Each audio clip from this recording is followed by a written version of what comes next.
Hi there, parents. Welcome to Virtual Open House. I'm Mrs. Buchanan, and we'll be talking about freshman PE.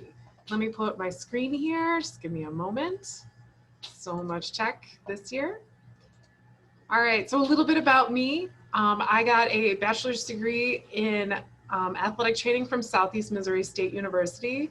My master's is in kinesiology from Indiana University. I have a second master's in the art of teaching from North Park University at the north side of Chicago. You can see here a picture of me graduating.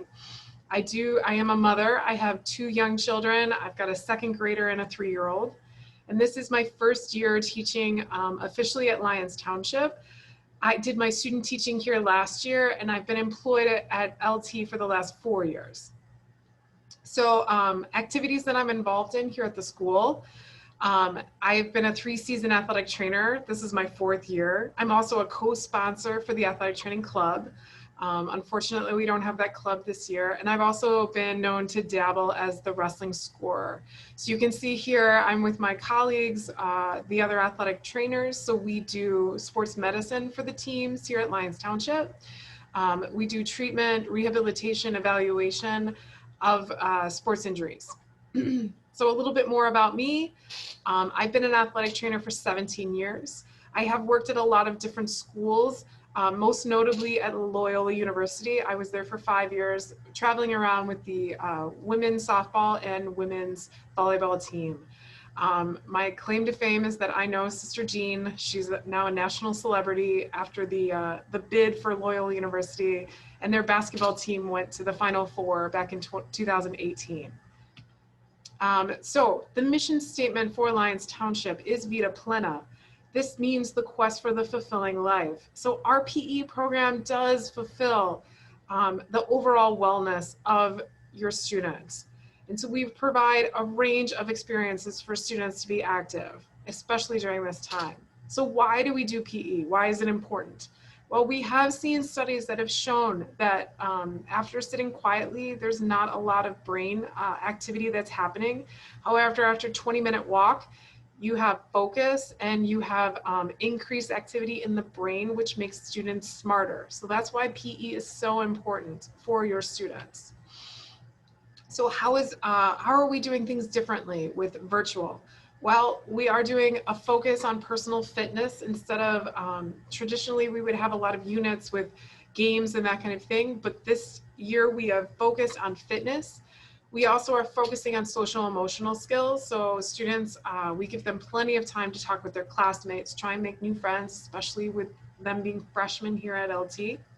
We'll be covering content such as the components of fitness, how to work out, the different body systems that include for fitness.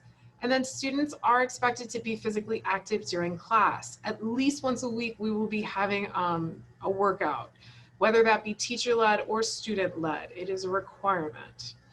So what are the assignments that are here at PE? So fitness logs that I know what students are doing during the workout. We talk about the FIT principle, that's frequency, intensity, time, and type of activity. We have reflections on class activities. How do they think it went? How was their heart rate? How was their activity level? We also have discussion boards of talking about those fitness components. And then finally, we have assessments. So for the grading scale here at for PE, we all are on the same one.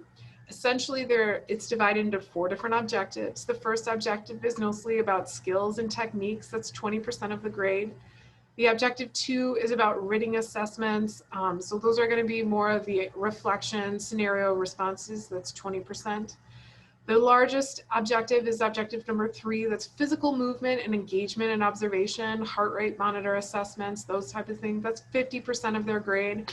And the last one is going to be observations of the teacher. So for self-reflection on sportsmanship and cooperation amongst their athletes. If your child, if your student has issues with medical, we do have a short-term medical excuse. A parent needs to email prior to class, okay, letting us know what is going on, indicate what they can participate in. We do have seated workout activities that we can do for modified workouts if it happens to be a lower extremity issue. And then if students are unable to participate, they have 2 weeks to make up the assigned activity. So they can do it on their own and then just submit some sort of proof of working out, whether that be a photo or a screenshot or a video of them doing the activity. For long-term medical, if it's an issue that's going to take longer than a few days, we do have a requirement that they have a medical note on file. It should be sent to our nurse. The nurse usually will send it to us, and that's if it's 2 weeks or more. And they will be required to do makeups for the missed activity during that time when they're able to. So where can you find all the information for PE? All of it is on my Canvas page. All assignments are there, resources and Zoom links. Your student should use their login information, and then you can create an observer account for yourself if you would like to be involved in our PE Canvas. And last but not least, how to contact me. Please feel free to email me if there are any questions, concerns, or problems throughout the course. My email address is abuchanan@lths.net. I will respond within 24 hours to all emails. All right, we're excited for this school year, and I'm excited to have your student in my class. Thanks so much. Have a great day.